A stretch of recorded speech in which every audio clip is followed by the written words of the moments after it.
very special and dear to my heart. And this comes from right here in North Carolina. I'm going to let our other North Carolina BMC GC member, Mr. Mark Matheny, do the introductions, if that's all right with you, Mark. Yeah, absolutely. Now I figured out where the mute button is. I'm glad to do it, and super glad and proud to introduce our guest today, Nora Spencer from Hope Renovations. We've had some conversations over the last few months. I say we, Nora, Dan, a few others have been participating. Nora has developed an amazing team. And really just a fantastic organization that really needs to be recognized and hopefully repeated time and again. And you know, any inputs anybody can have to help that organization out is just can you know just fantastic. As you guys know, or you may not know. And interesting, I'll throw a little bit of data and then I'll let her kind of get onto the nuts and bolts of it.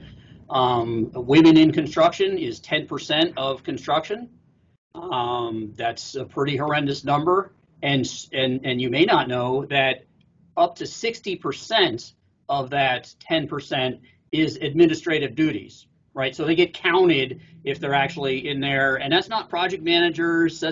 Those are basically people who work clearly as an administrative duty. So that 10% is a super biased number, right? It's really not true to what it is, and that's just terrible, right? We all know, you know, in order to build resiliency into our industry, you know, it really takes everybody nationwide. You know, male to female separation, there's about 50%, right? So there's a lot of people who can be working out there who aren't, and we need fantastic people like Nora to figure out how to get them into the industry. So Nora, if you'd like, just take it from here. Thank you. Thank you so much, Mark. Can everybody hear me okay? I really appreciate it. Well, before you get going, you should have the ability to share your screen and your presentation. If not, we've arranged for the backup. I'm ready for you if for some reason we have a difficulty, but you should be able to go ahead. Hopefully I can get it to work on my end. Well, thank you again for the introduction, Mark, and for having me today. I really appreciate it. And y'all sound like a really fun group just from what I've sat in on for the last 20 minutes. I was very hungry listening to all the conversation about barbecue.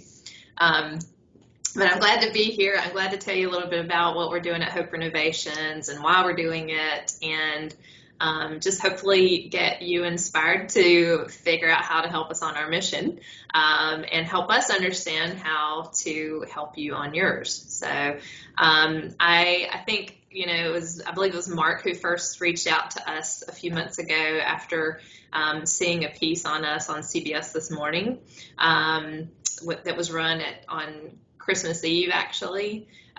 So we're very new. We just launched our organization last summer, so we haven't been doing this for all that long.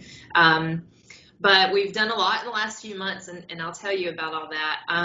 A little bit about me first. I came by the trades sort of accidentally. I had a career in corporate human resources, and my first job was with Lowe's corporate headquarters. And when I was at Lowe's, we had a great employee discount, and I went and bought power tools with it because I wanted to play with power tools.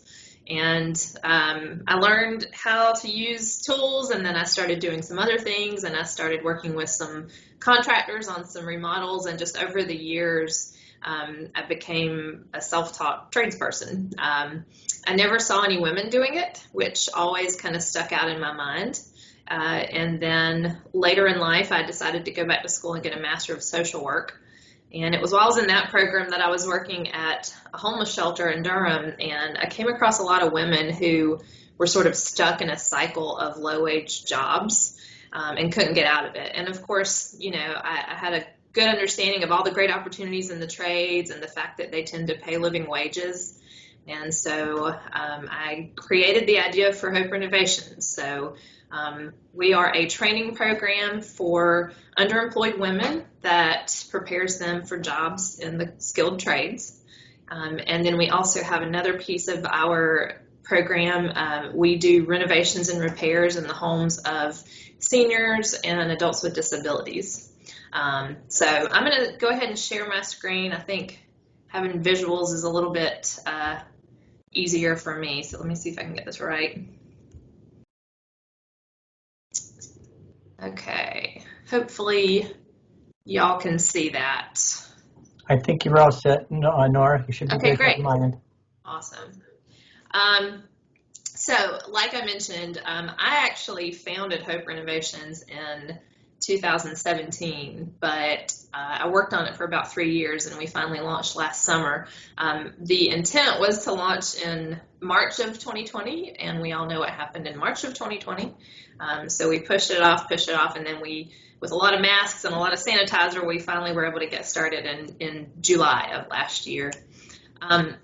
So our mission is to inspire hope in women and older adults for a joyful and fulfilling future.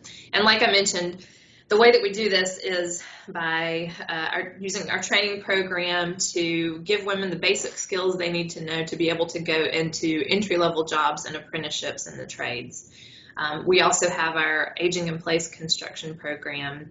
And the way those two come together is while our trainees are in the training program, they actually have the opportunity to go out onto the job site with our crew and get some on-the-job practice, get their hands dirty, try out some of the new skills they're learning while giving back to the community, helping older adults with their urgent repairs, remodels, modifications, that sort of thing. So it's kind of a 2-for-1. We like to call it a win-win, but what it really is a win-win-win, because not only are we helping underemployed women advance their opportunities and advance their opportunity for greater wages, and we're helping seniors stay in their homes as they age.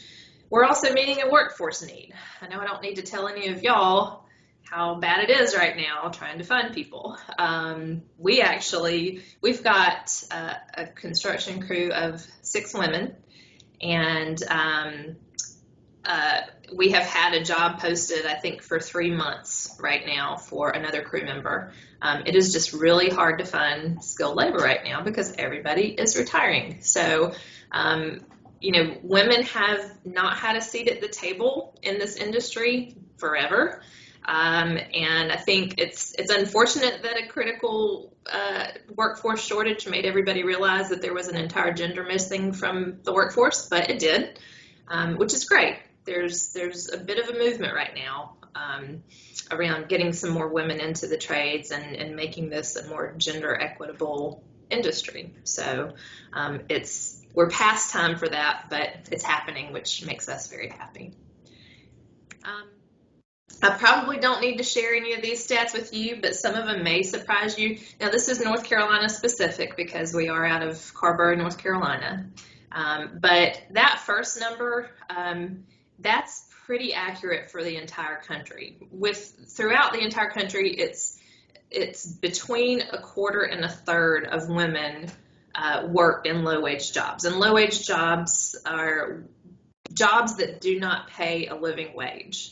And when we talk about living wages, obviously we're not talking about just a flat $15 an hour. We're talking about an hourly rate that can pay for the basics: housing, food, clothing, not cable, not internet, just the very basics. That's what a living wage is.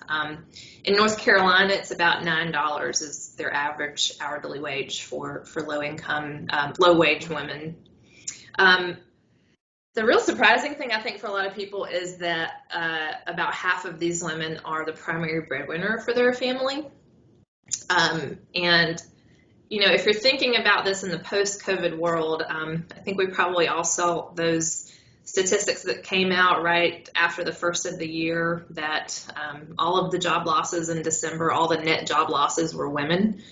In North Carolina, about 60% of the job losses throughout the entire stretch of COVID-19 have been women. But at the same time, the construction sector has seen very low unemployment claims. We're only at about 2%. I think that actually may be a little bit higher now. It might be 4%, but these numbers were from the first of the year. Nevertheless, like Mark was saying earlier, in North Carolina and throughout the country, the actual number of people working in the trades is around 3 to 4%. In North Carolina, it's 4%. So this is the actual number of women who are doing the work, who are doing the hands-on stuff. In the Triangle area where we're located, it's actually way worse than that. It's less than 1% of the trades workers are women. All this it's really important to frame in the context, though, of the fact that there's a ton of opportunity within the trades. Because women have never been a part of this workforce, you don't have the built-in gender equity issues that you have in a lot of other fields. So, women, there's only a 3-cent gap in what women earn compared to men, whereas, the average across all industries across the country is about a 27-cent gap, or 20 to 27 cents, depending on what research you look at. So it's a much smaller pay gap. Women have a lot better opportunity to come in at the same level as their male counterparts, which you don't find in any other industry. So this is just a whole lot of reasons why we really need to put a lot of focus on bringing women into the trades and educating them. When I created the idea for Hope Renovations,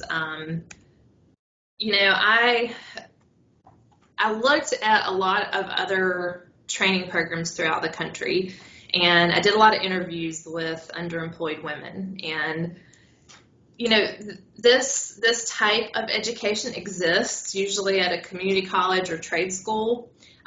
In North Carolina, believe it or not, we are the first standalone women's trades training program, women-focused training program for the trades in North Carolina.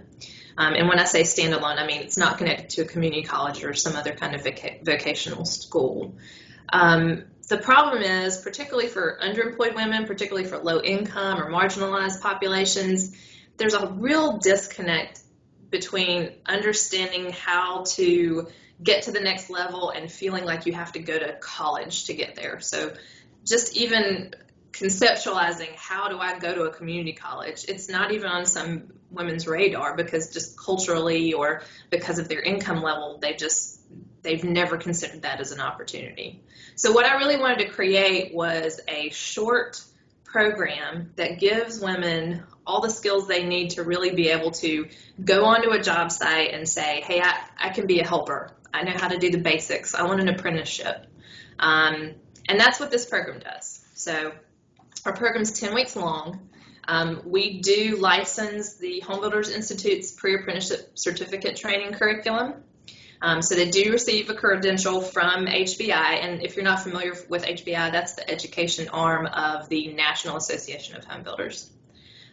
So while they're in our program, they learn a little bit of everything.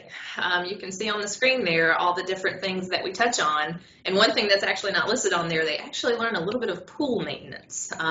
The curriculum is a building construction technologies curriculum, so it's very much like a maintenance curriculum.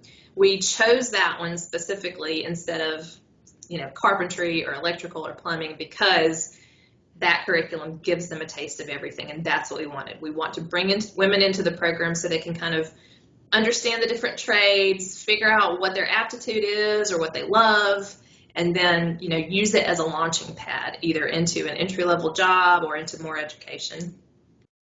In our program, they get their HBI certificate. We also give them OSHA 10 safety certification, which they love, by the way. We have a great instructor. He works at Central Carolina Community College, and he makes OSHA 10 fun, which I didn't know was possible, but they love it. So we actually have had a couple of women who've graduated from our program who, because of what they learned in OSHA 10 and some other things, they really have an interest in safety and actually in inspections. So that's something that's come out of that we didn't necessarily expect. And And also in our program, the women receive their first aid CPR certification as well. In addition to all of the hard skills that we work on during the program, you know, when I was creating Hope Renovations, I had a lot of conversations with local builders and some, you know, commercial builders about what's missing from your workforce. Like, what's the hardest thing to find? And across the board, it was soft skills. It was, you know, find me somebody who's going to show up. Find me someone who, like, has the subtlety to not shock themselves and kill themselves because, you know, they don't have the brains to go shut off a fuse before they work on something. You know, and find me somebody who knows how to manage conflict. So that's really a lot of what we spend our time on. Our program manager is a social worker like me, and every Wednesday we spend a whole day going over some of the stuff you see on your screen there. We have a lot of folks come in and provide individualized coaching and group coaching in some of these topics.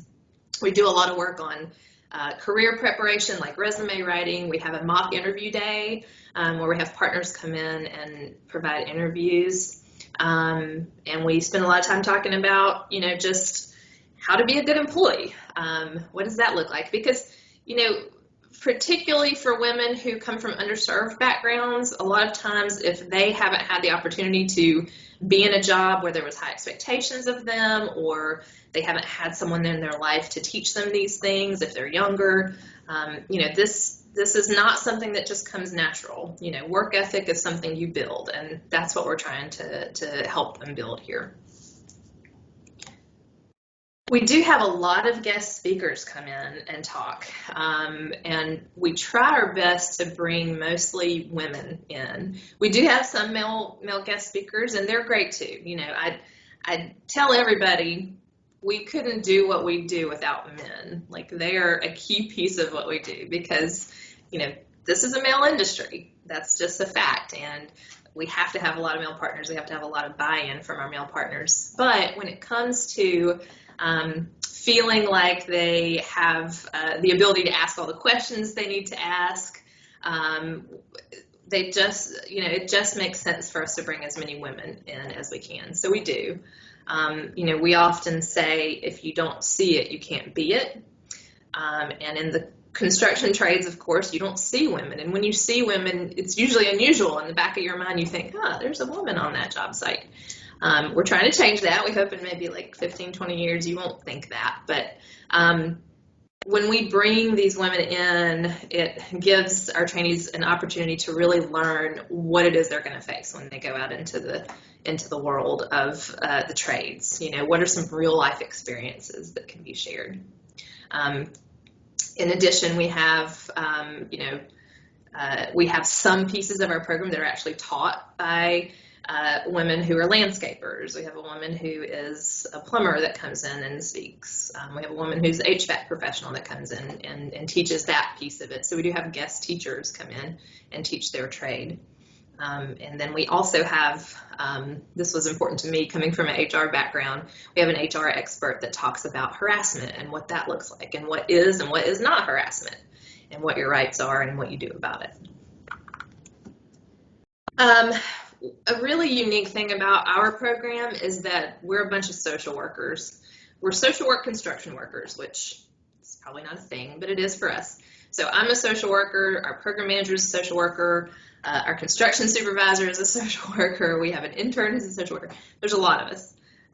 So the thing about social work, for those of you who aren't familiar with it, I think a lot of times people think of social work and they think of, like, you know, child protective services taking your babies away. But what social work really is it's the study of how to help people where they're at, you know, better themselves and their lives and their communities around them. And we do it on a macro level.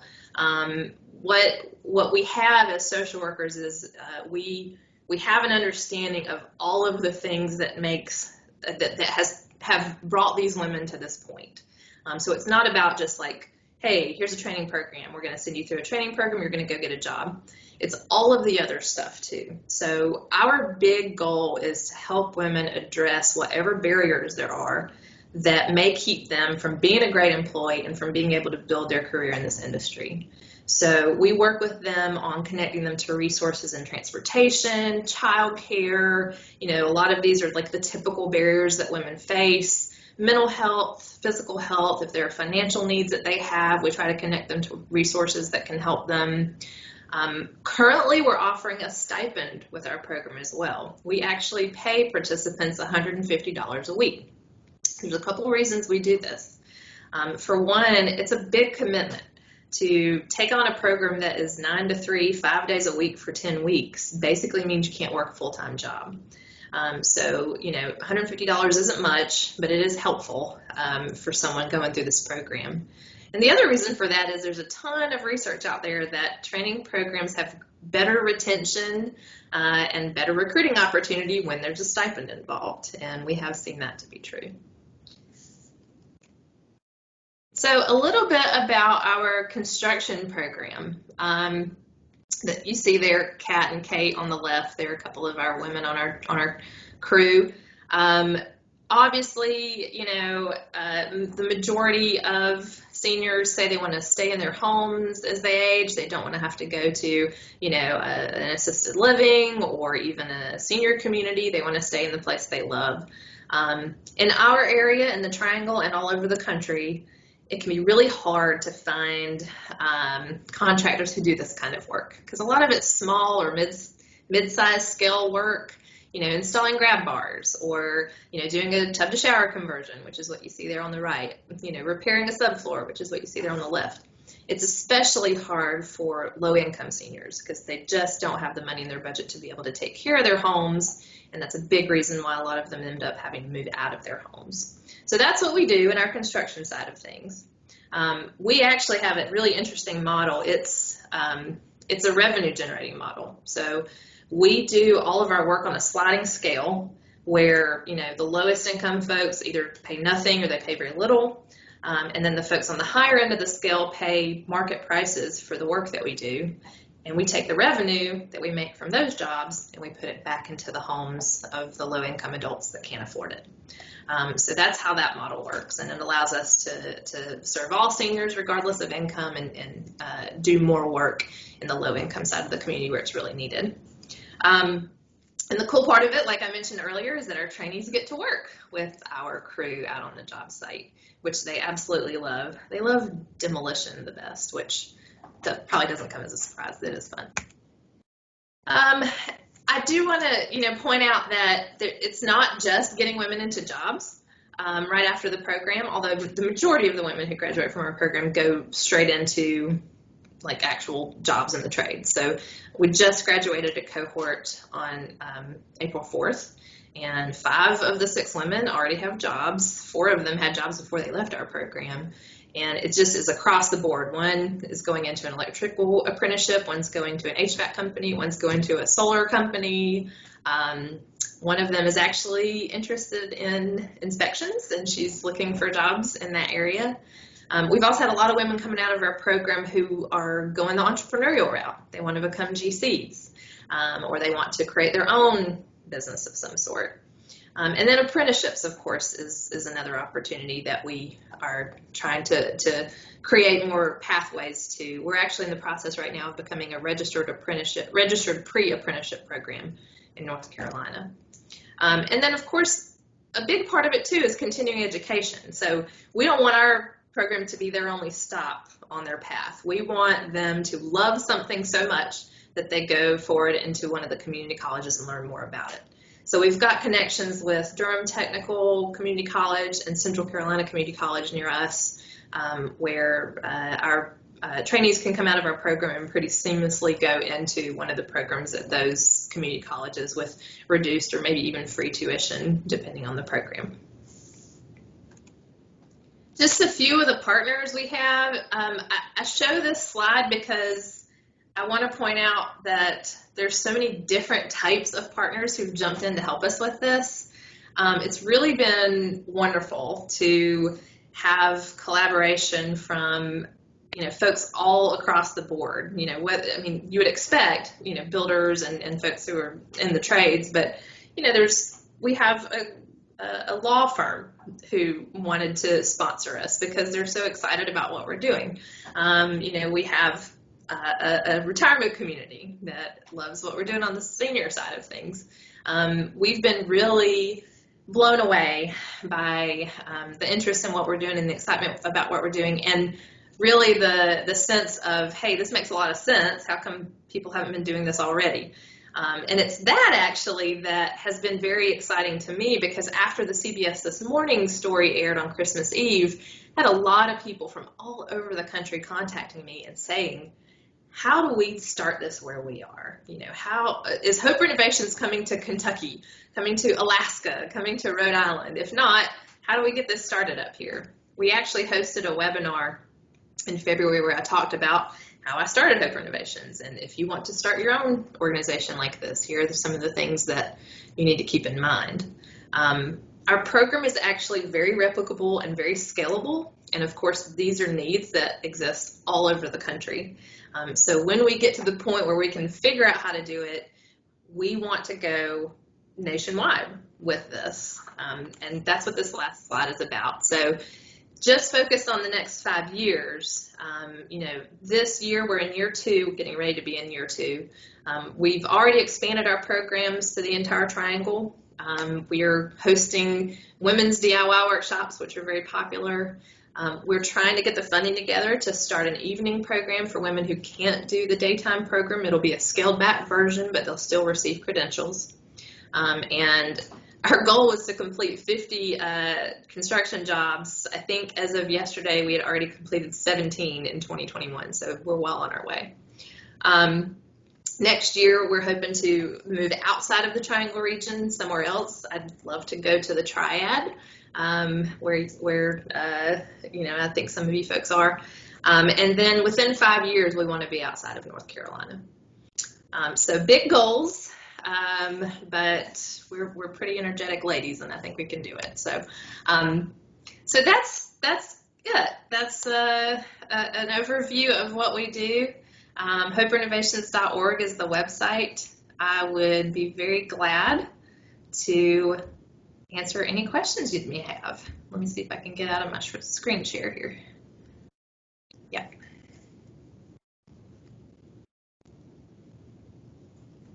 First thing, Nora, thanks so much for being with us. Second thing, before we have questions, can you see anybody's screens, Nora, besides ours? I think this is in order right here for Nora. That absolutely marvelous program. I'm not kidding you. Mark Matheny, with your indulgence, I just want 1 minute, if that's okay. The things she talked about, guys, let me remind you, the big word she said that strikes me all the time are skills.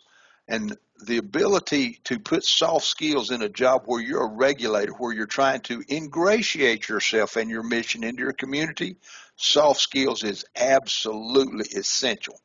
And all of us on this call know it's a whole lot easier to teach code than it is to teach somebody how to be a good code official, okay? She talked about social work.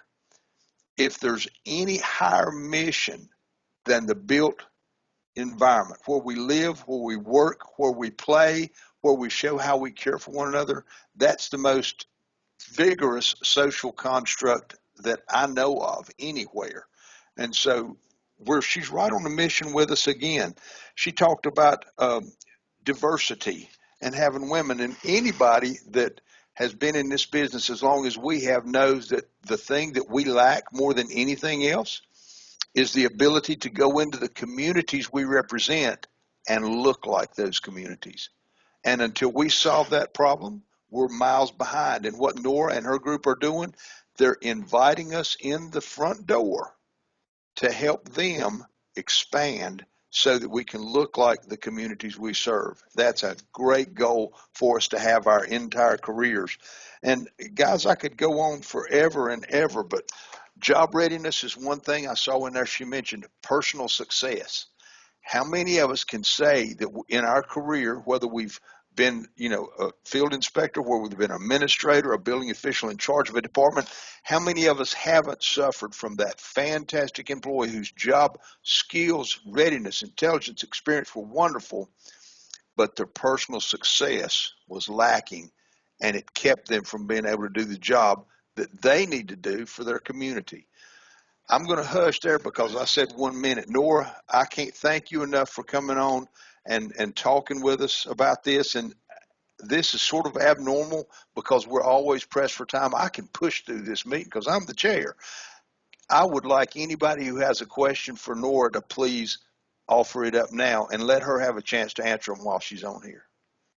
Mr. Chair, Mr. Spencer, if I could.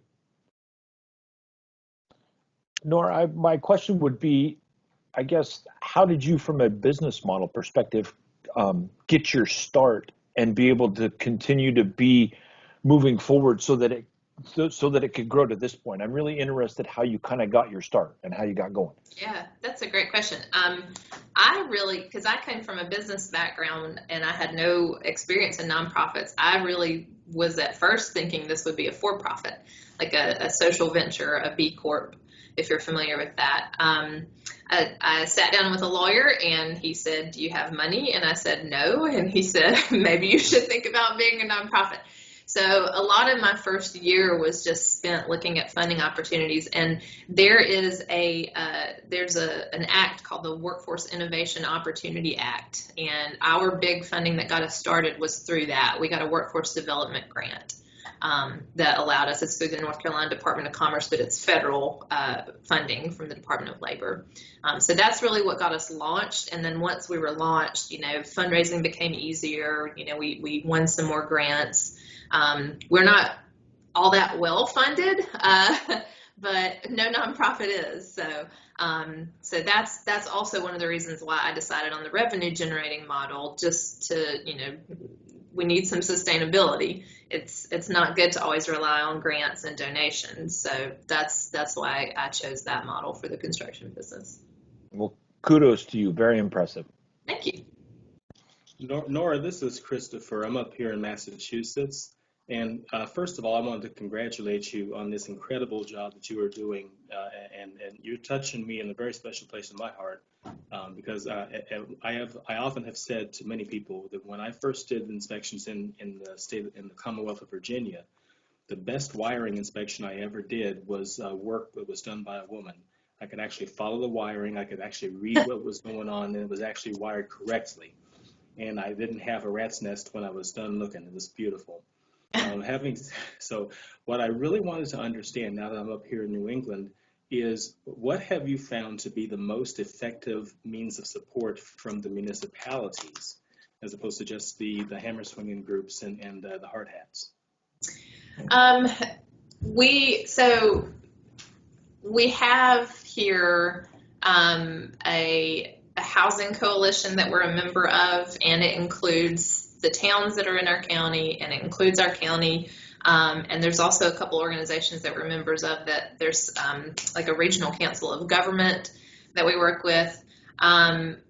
They don't typically have funding support that they can provide that doesn't come through HUD. So, the majority of funding that we can access for like the construction that we do, for the repairs we do, it's HUD funding that trickles down through the municipalities, and it's loaded with bureaucracy and red tape, which I'm sure doesn't surprise any of you.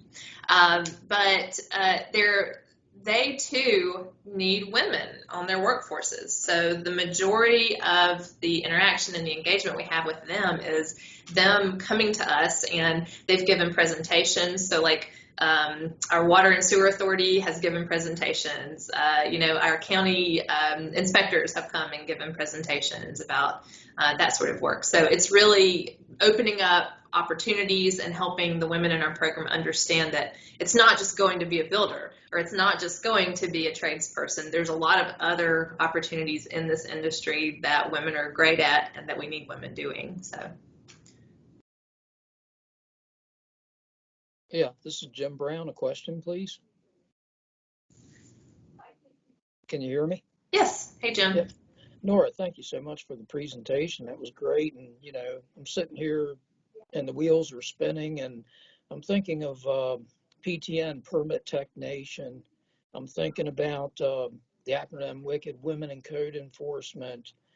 You have a healthy ICC chapter. there in North Carolina, and then ICC as a whole. And I see a lot of parallels in your mission that fit into certain segments within the Code Council. And was just wondering, with this presentation, obviously you're looking at that and the possible potential, I would assume, if you would comment on that. So it sounds like you're asking about, potential partnerships with other groups outside of North Carolina, or? Well, there's one particular segment that certainly caught my eye.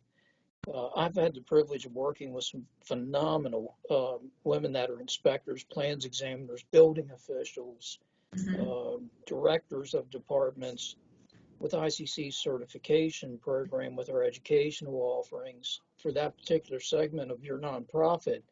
We're clearly aligned, and I could see some potential collaboration there.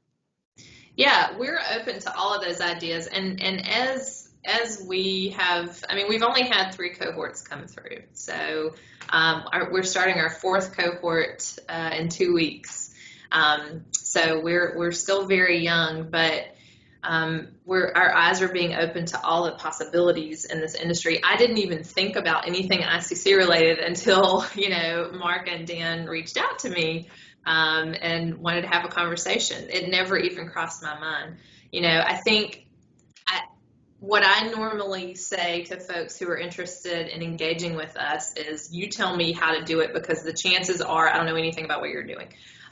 So, if there's any area that seems like a good connection, I'm open to talking to anybody about what we're doing. And, and while I would love to see Hope Renovations grow and be nationwide, this kind of model and this kind of opportunity is not something that we want to have any kind of trademark on. Anybody anywhere that wants to do this kind of work, we want to help them do it, because we just need more women doing this stuff. So, I'd love to explore any possibilities for connection. Thanks, Nora. Yeah.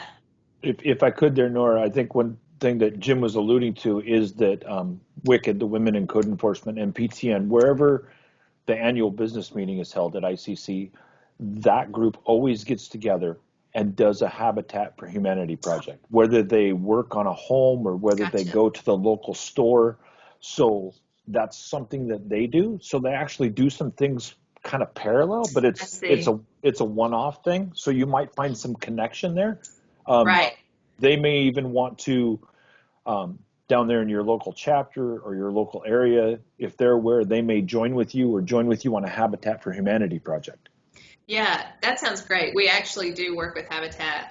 Every cohort we do some work for them. But we've been limited with COVID with having volunteers out to help us with the work that we're doing. We're really hoping that starting maybe this summer, cross your fingers, knock on wood, that we'll be able to have some volunteer groups come and help us.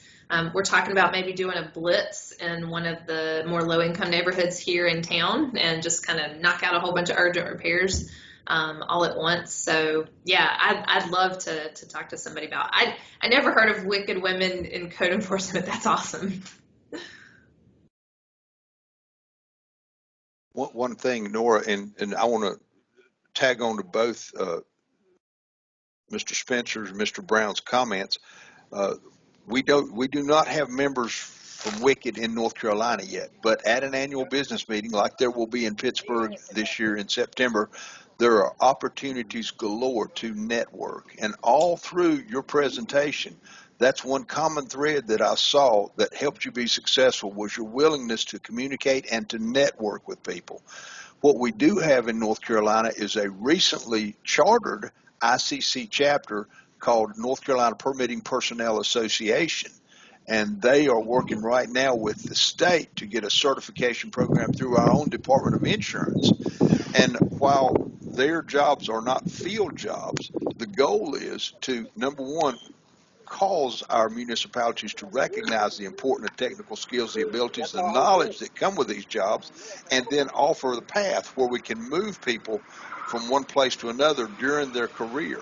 And that's exactly the way that we all get started building this community that we call code development and code enforcement. We find ways to move one another into places we haven't explored in service to our communities. And so I'll make sure that we make introductions to South Carolina, which does have a representative from WICED that I know of, and then also our Permitting Personnel Association here in North Carolina.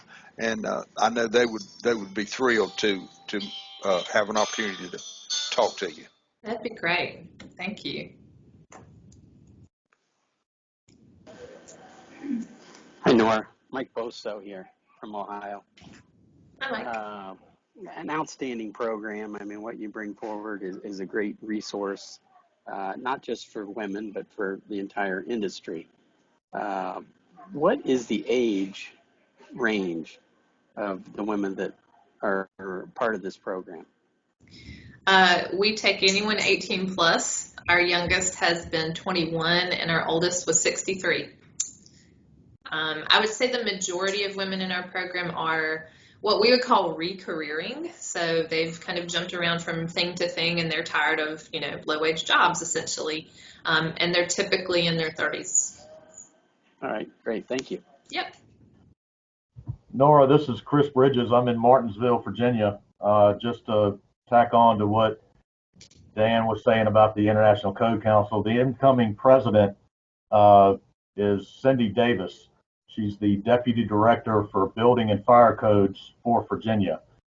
So you've got a potential guest speaker there that's got a lifelong career in inspections and the code development area.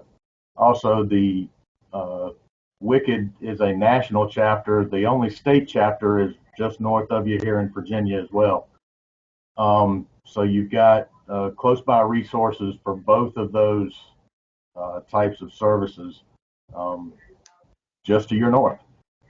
Be more than happy to make any introductions that you may want for that. That's great, Chris. Thank you so much. I'd like to offer the same thing here in Rhode Island, where I'm at now. WICED actually has chapter number 1 here, and they're celebrating their 60th year in existence. They've been around since 1961, and they just had a Women in Construction Week celebration a few weeks ago, and I was fortunate to be able to get in contact with them. So since I have their emails and we've talked, if you want to reach out to me or through this committee, I'll be glad to extend your reaches into New England. That's great. Thank you. That's wonderful. It's funny. We actually just had somebody from Rhode Island who just came.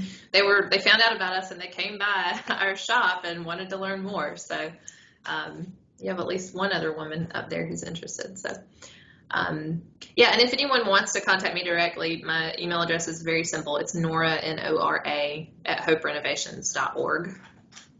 And you can also find it on our website. And I want to make that easy. Anybody on the call who is not certain that Bill Nash, our liaison, has your email address and you want to be able to reach out to Nora, please send your contact information to wnash@iccsafe.org. It's on the top of our agenda on the screen right now. That way you can be sure that we will forward your information to Nora and, again, help with the communication and networking efforts over there. And, Nora, I hate to do it. It's a few minutes after 4. We've only got a half an hour, and we've got a little bit of a lengthy agenda to go by. But rest assured, we're going to help spread your message because, as you can tell from the action here, and, again, you're talking to people who are all over the United States now. They're excited about this, and this is a great presentation for a great program. And in all honesty, I can't thank you enough for coming to share it with us. And so I will say, and I'm sure everybody agrees, on behalf of everybody on the call, the ICC board members on the call, and our BMC governing committee, God bless you and take a kid fishing. You have done an outstanding thing down there in Carborough, and we're behind you 100%. And everybody, again, we don't get good stuff like that every day, and I thank you for it. Well, thank you so much. I really appreciate it. I thank you for all the enthusiasm and the support. And I'm looking forward to connecting with some of y'all. And I just want to give a quick shout out to the 3 ladies that I saw in the participant list. Three out of however many. That's pretty awesome, you gals. So thanks for being here. But thank you to all of you. It was great being here. I appreciate it. Have a great rest of your meeting. Thanks, Nora. Thank you.